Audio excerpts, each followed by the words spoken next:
Masret Iruvin Daf Yud Gimel. Nous commençons à la page précédente, Yud Bet Amud Bet, à la dernière ligne, Mishum Rabbi Ishmael Amar Talmid Echad. Là, nous reprenons ce que nous avons vu dans la Mishnah. La Mishnah a rapporté une marloquette entre Bet Shammai et Bet Hillel.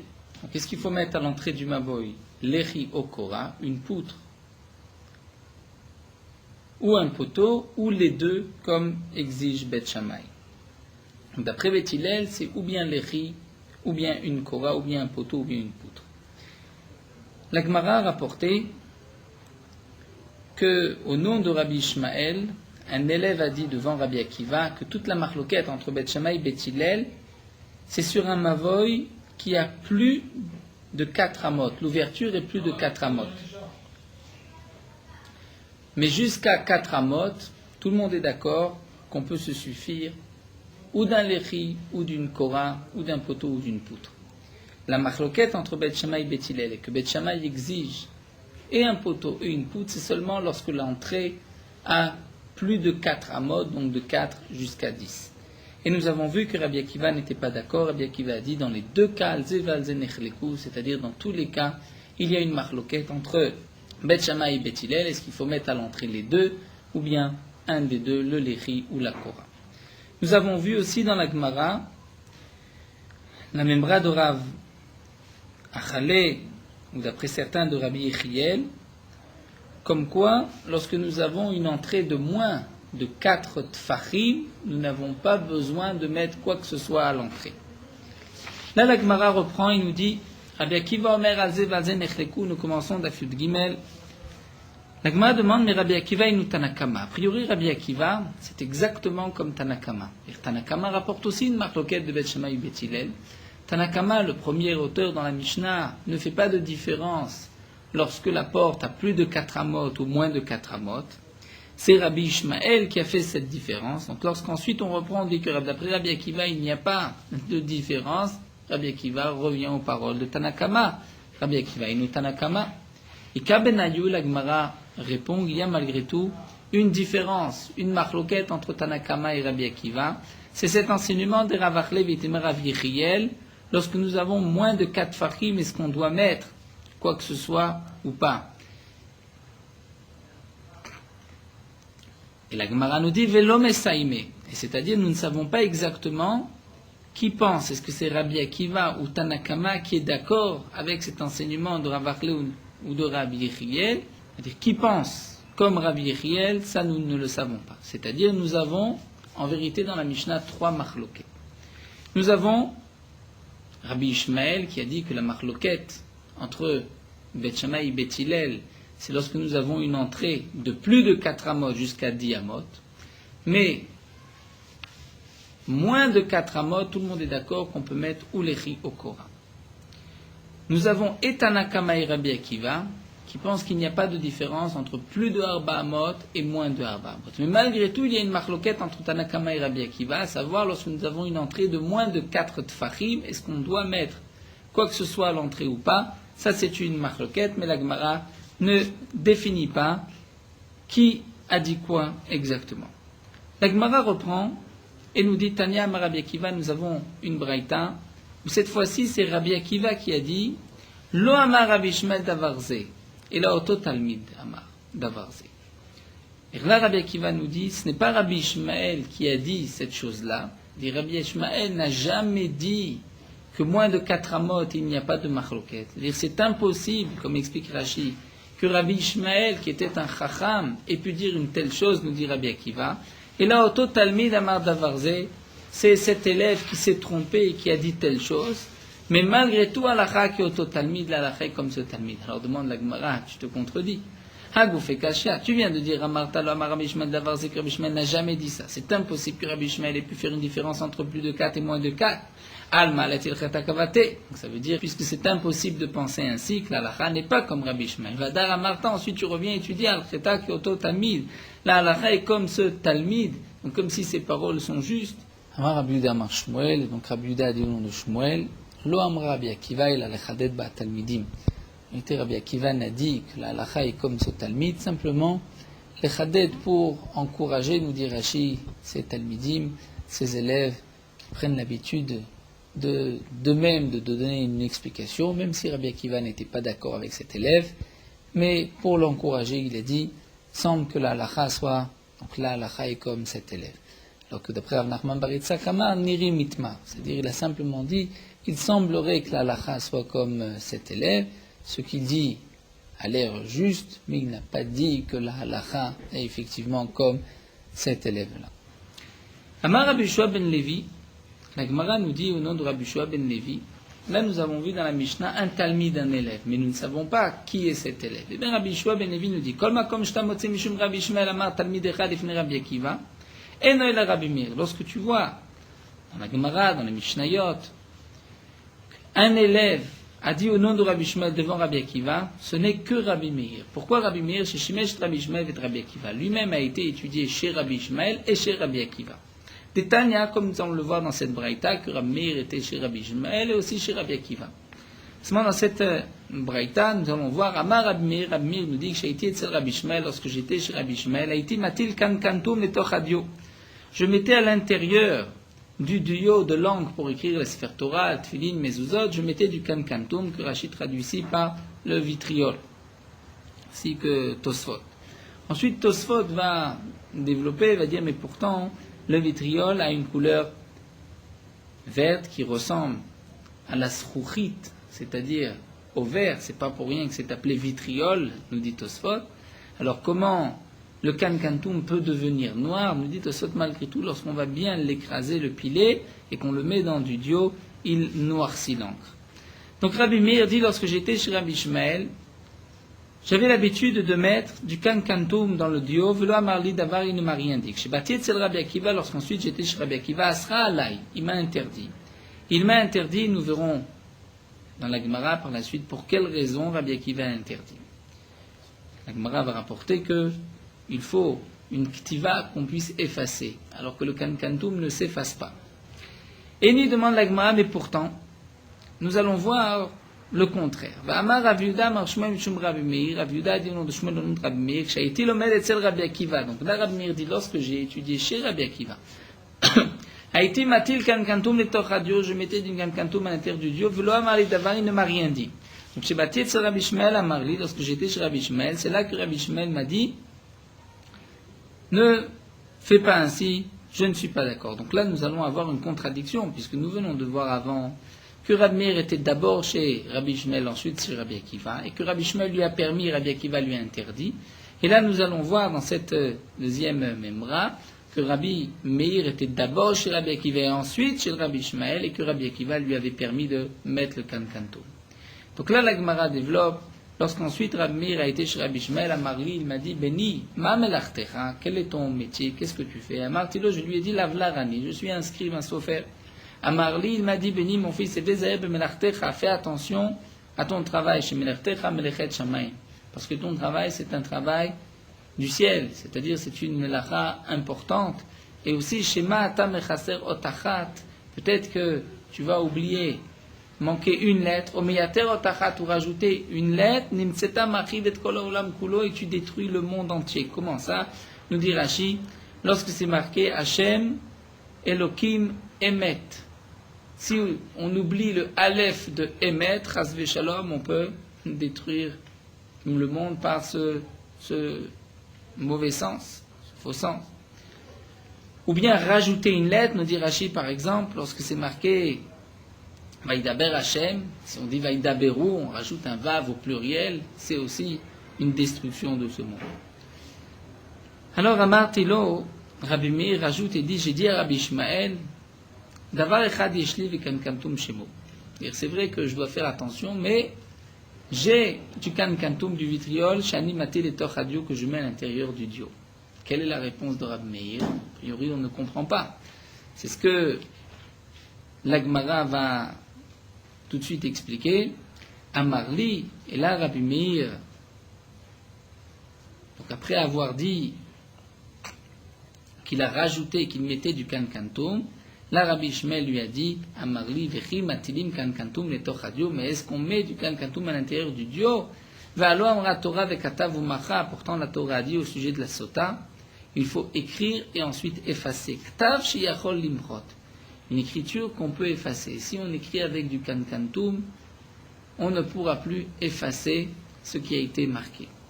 Alors la Gemara donc reprend avant de suite poser sa question. Maïka Amarle ou Maïka Maaderle. Qu'est-ce que Rabbi Shmuel lui a posé comme question? Qu'est-ce que Rabbi Meir a répondu? La Gemara nous dit Achika Amarle. Voici ce que Rabbi Meir lui a dit. L'homme éveillé bechaserot ou beyeterot. C'est-à-dire, pas seulement chaserot et yeterot, lorsqu'il faut rajouter une lettre ou enlever une lettre. Là, il n'y a aucun problème de l'otaïna. Je ne me trompe pas, dit Rabbi Meir, des baki ana, parce que je suis compétent, je connais toutes les lettres, tous les mots de la Torah. Je sais lorsqu'il faut rajouter une lettre ou lorsqu'il faut en enlever. Et là, filou mechesh les zvouv name.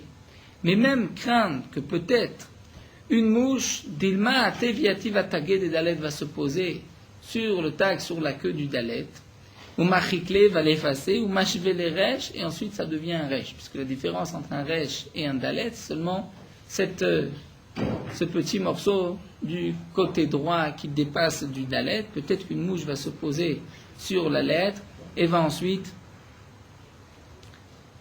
en se levant, en s'envolant, va effacer ce petit plus, et nous avons un resh à la place du dalet. Eh bien, nous dit Rabbi Meir, même pour cela, il n'y a pas de crainte. Pourquoi? Davar echad yeshli vekankantum shemo. J'ai quelque chose que je mets dans l'encre, c'est le kankantum shanimati letochadio que je vais poser dans l'encre. Donc, puisque je le mets dans l'encre, donc l'explication simple de la Gemara, c'est que puisque j'en mets dans l'encre, donc cette encre ne s'effacera pas, donc même si la mouche va venir, elle ne va pas effacer le dalet, ou d'après le Tosot Ishalim que nous avons sur les côtés, c'est marqué que le kankantum dégage une odeur qui éloigne les mouches.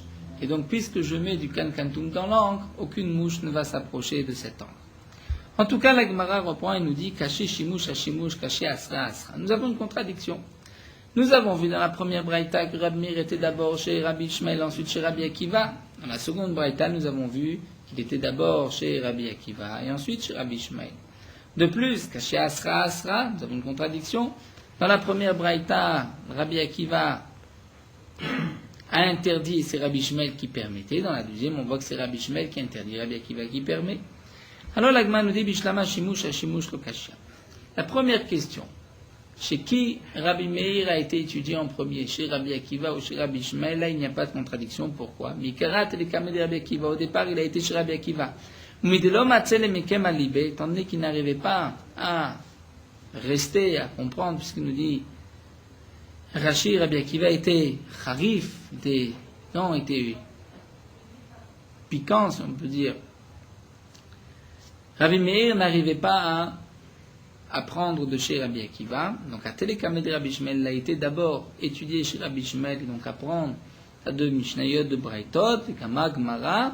Donc, il a appris, même sans rentrer en profondeur. Dans Télékamé de Rabbi Akiva, ensuite, il a été chez Rabbi Akiva pour les palpels, rentrer en profondeur, comprendre les contradictions et les questions qu'on peut avoir sur les Mishnayot et les Braithot. Donc la Gemara conclut, au départ il était chez Rabbi Akiva, ensuite chez Rabbi Ishmael, et il est retourné à la fin chez Rabbi Akiva. Mais Savar Svara, c'est-à-dire donc ensuite il a compris l'enseignement, les Mishnayot qu'il avait étudiés chez Rabbi Ishmael.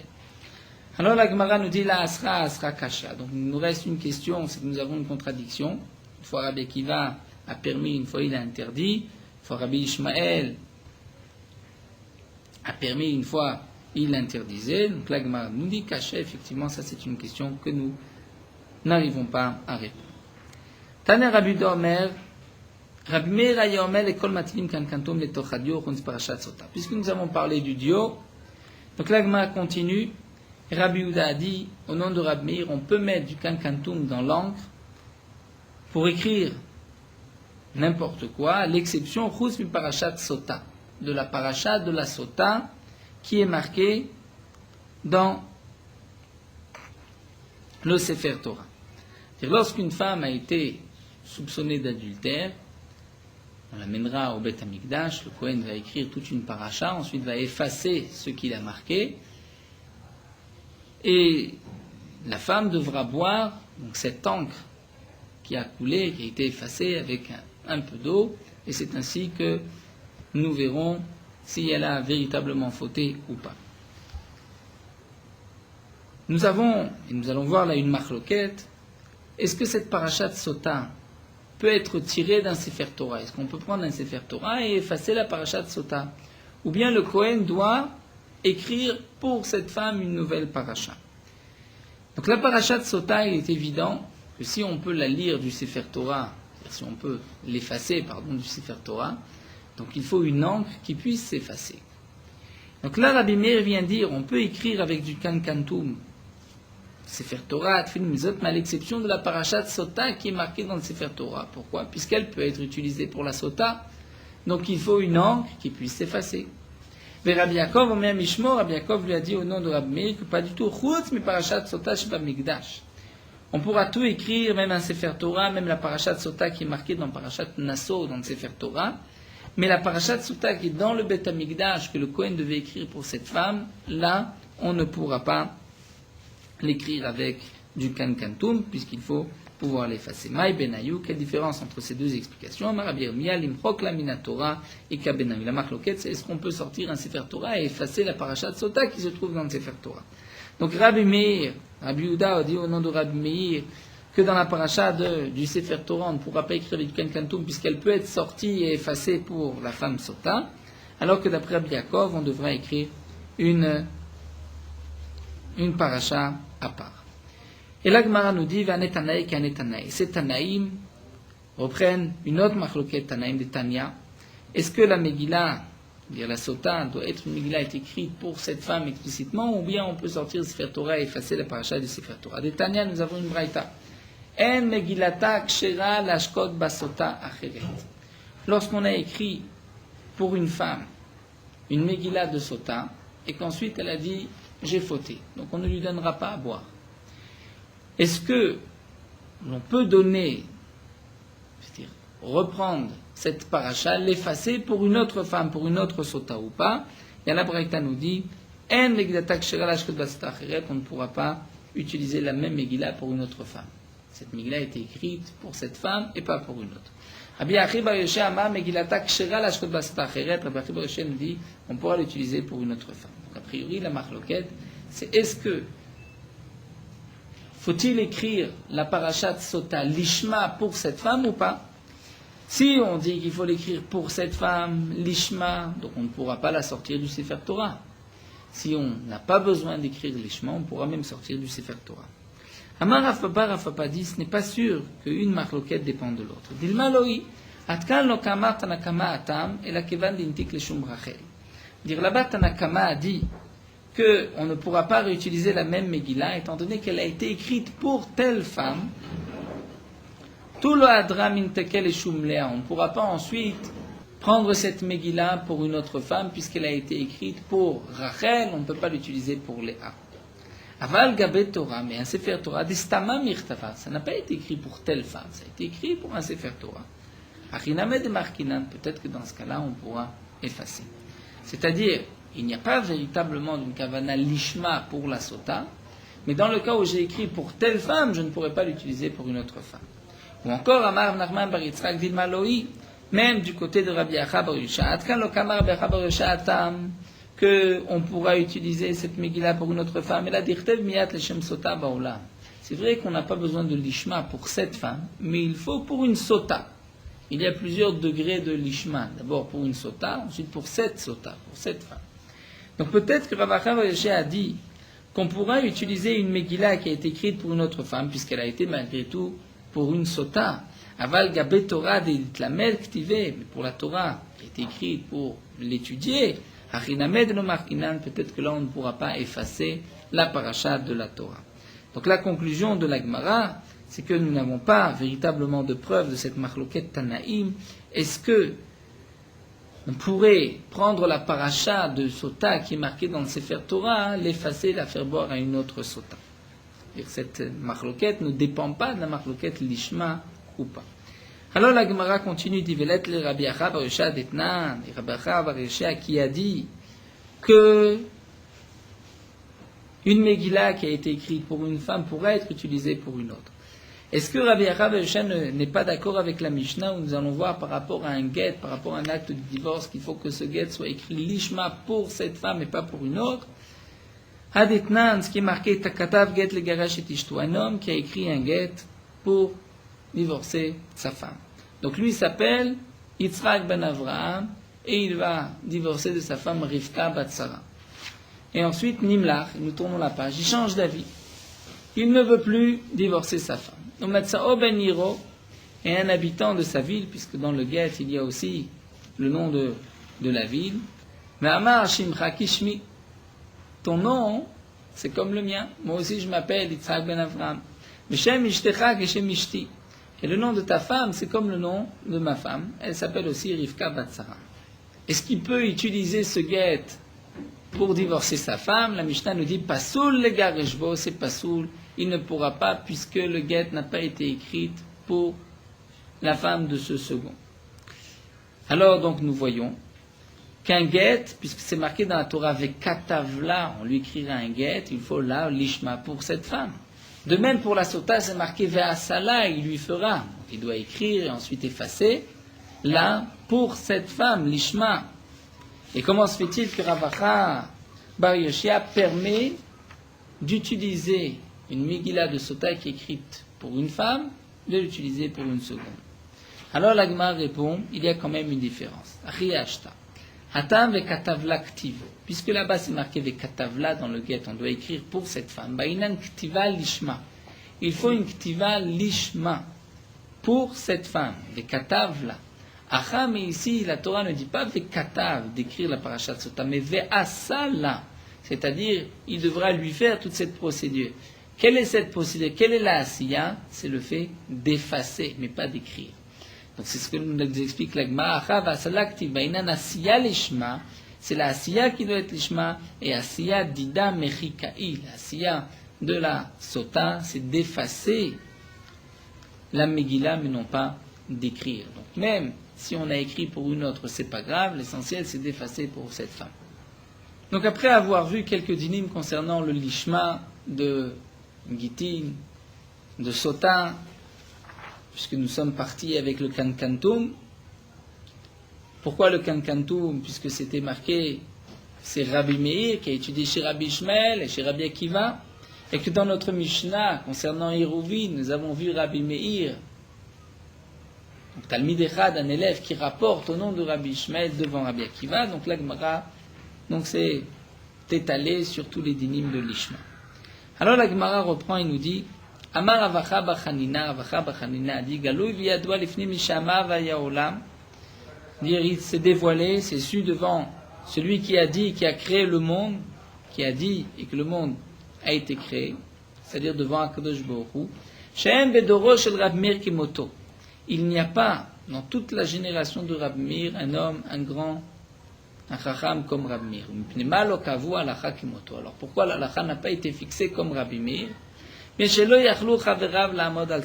Tandis que ses amis, les autres chachamim, n'ont pas pu arriver au fin fond de la pensée de Rabbi Meir. Pourquoi? Même lorsque Rabbi Meir venait dire sur ce qui était impur, c'est pur, il pouvait l'expliquer et on ne pouvait pas le contredire. Donc même ce que nous savons qui est impur, si Rabbi Meir venait dire c'est pur, il pouvait nous prouver que c'est pur et on n'arrivait pas à le contrer. De même inversement, Al Taor Tamé, s'il y avait quelque chose de pur, Rabbi Meir pouvait dire c'est Tamé ou Marelo Pani, mais il pouvait expliquer et montrer pourquoi c'est impur. Puisque ces Chaverim ne pouvaient pas comprendre Rabbi Meir, puisque parfois, même lorsque la halakha n'était pas comme Rabbi Meir allait dire le contraire de la halakha, il pouvait aussi bien l'expliquer et on n'arrivait pas à le contredire. Alors, c'est pour cela que la halakha n'a pas été fixée comme Rabbi Meir, puisque nous ne savons pas, nous n'avons pas pu savoir quand est-ce que mettre la halakha est comme Rabbi Meir et quand est-ce que Rabbi Meir n'était pas conforme à la halakha, bien que nous-mêmes n'arrivons pas à le confondre, à le contrer. Alors la Gemara nous dit Tana lo Rab Meir Shemo et la Rabbi Nehorai Shemo. La Gemara nous dit son nom n'était pas Rab Meir mais Rabbi Nehorai. Et la Nekra Shemo Rab Meir, pourquoi on l'appelait Rabbi Meir? Sheo Meir ene Chachamim ba'alacha, puisqu'il éclairait les yeux des Chachamim dans la halacha. Velo Nehorai Shemo, et son nom n'est pas Nehorai, c'est-à-dire, comme nous avons sur le côté, parfois la Gemara rapporte Rabbi Nehorai, qui est mentionné dans la Gemara. Donc là, ce n'est pas Rabbi Meir, et là, Rabbi Nechemia Shemo. Il y a un autre Rabbi Nehorai, parce que dans la Gemara, on rapporte Rabbi Nehorai, c'est en vérité Rabbi Nechemia, son nom. D'après certains, c'est Rabbi Lezer ben Arar. Velama nekra Shemo Nehorai, et pourquoi on l'appelait Rabbi Nehorai, Rabbi Nechemia, ou d'après certains, Rabbi Lezer ben Arar, Sheman ir ene Chachamim ba'alacha, puisqu'il éclairait les paroles des Chachamim dans la halacha. Amar Rabbi dit, Hay de mechad enna mechavarae.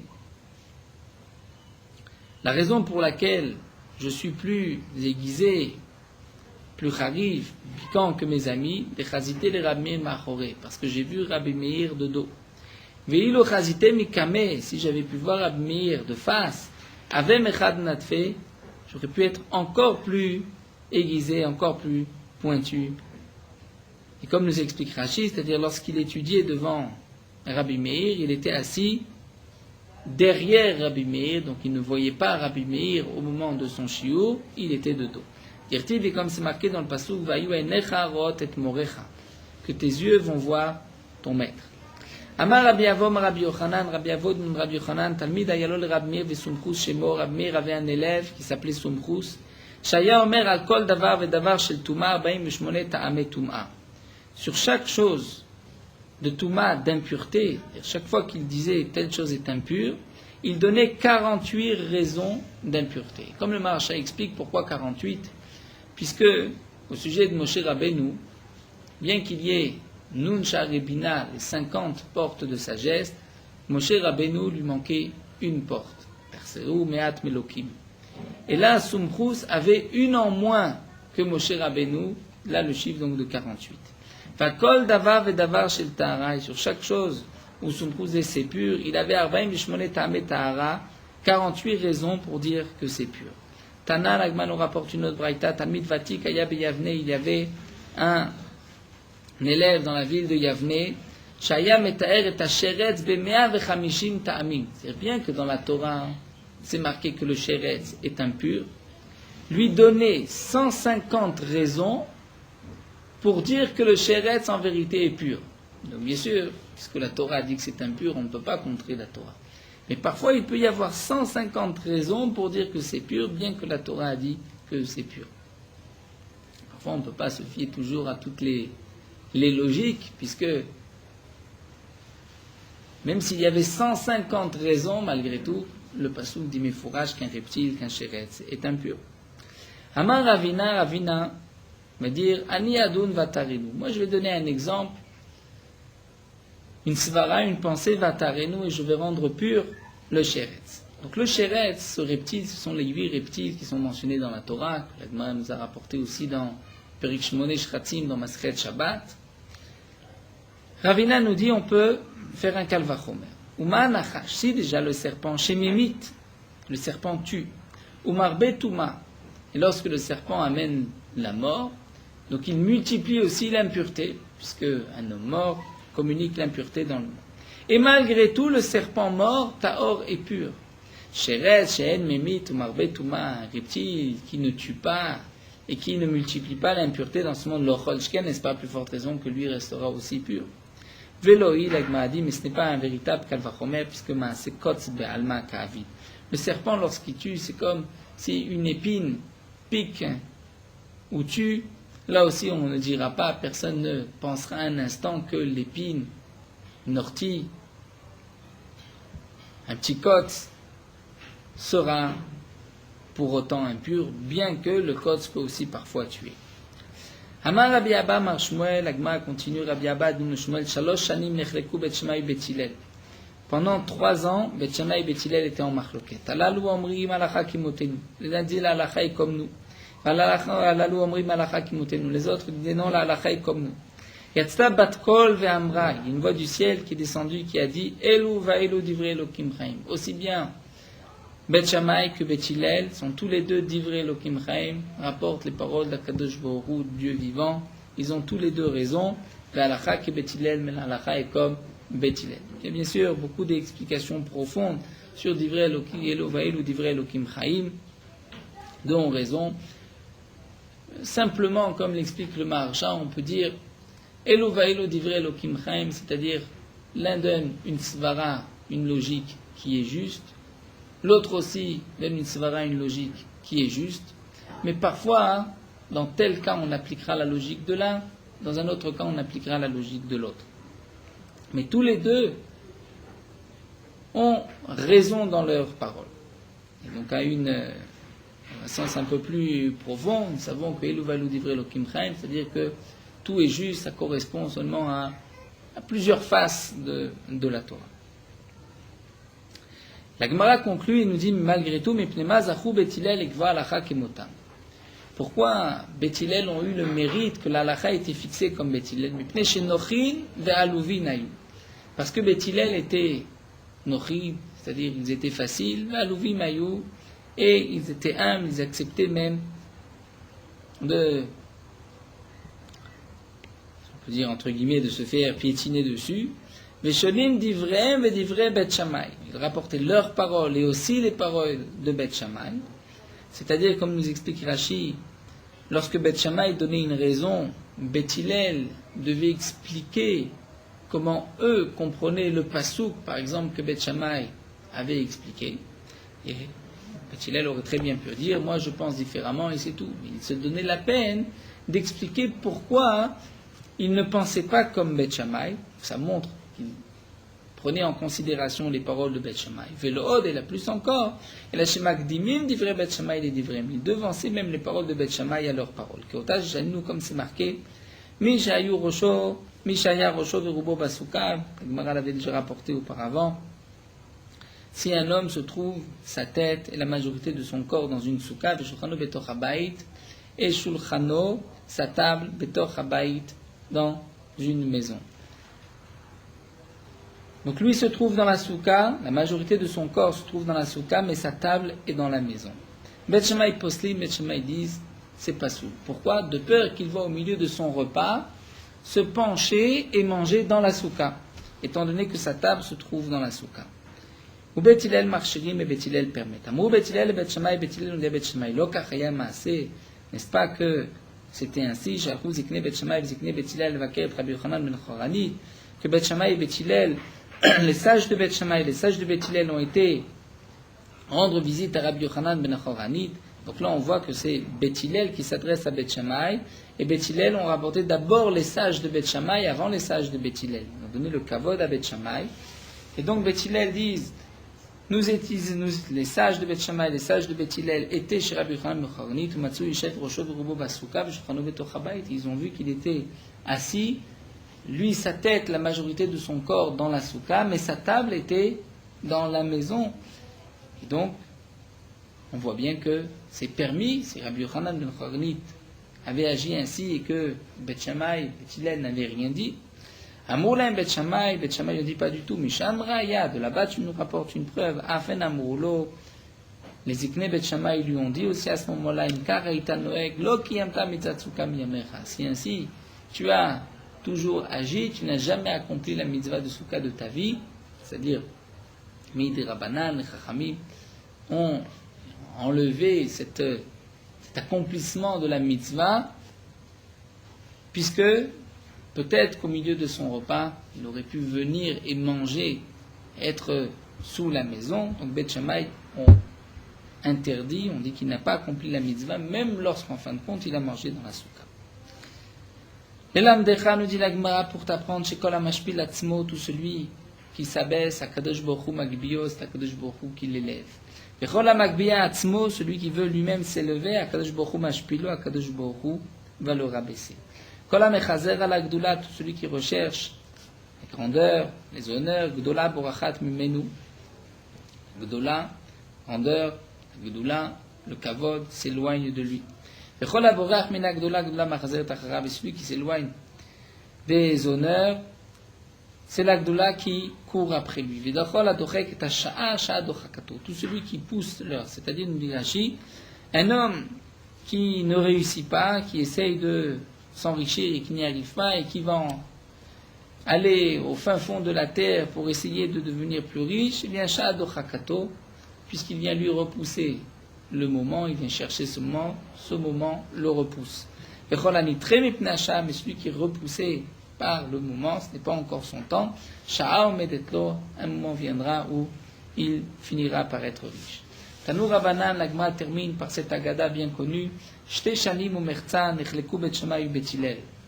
pendant 2 ans et demi, Bet Shammai et Bet Hillel étaient en machloket. Alalou omrim, les uns disaient, Noach lo la adam shelo nivra. Il valait mieux que l'homme ne soit pas créé. Yoter mishenivra, plus que si l'homme a été créé. Il valait mieux que l'homme ne soit pas créé plutôt que d'être créé.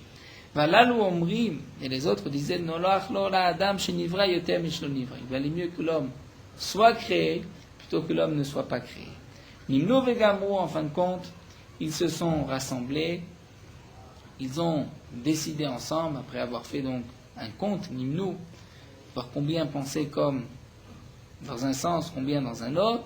Vegamro, ils ont décidé en fin de compte que Noach lola adam shelo nivra yoter mishenivra. Il valait mieux à l'homme qu'il ne soit pas né, qu'il ne soit pas créé, plutôt mishenivra qu'il soit créé. Mais arshav shenivra, maintenant que l'homme a été créé, yepashpesh b'maasav, il fera attention à ses actions, c'est-à-dire il devra regarder, a-t-il transgressé auparavant la volonté d'Akadosh Baruch Hu, il devra faire teshuva, se repentir, vamrela, ou d'après une autre version, yemashmesh b'maasav, c'est-à-dire yemashmesh, j'explique Rashi, lorsque se présente une mitzvah à lui, il doit faire le pour et le contre, voir est-ce qu'il vaut mieux prendre cette mitzvah plutôt que de la laisser, et pensez aussi, nous dit Rashi par exemple, au sera à son mérite dans le monde futur, et dans le cas où vient une avéra à l'homme, il doit aussi penser quel est le profit de cette avéra par rapport à son efsed, par rapport à la punition qu'il recevra dans le monde futur.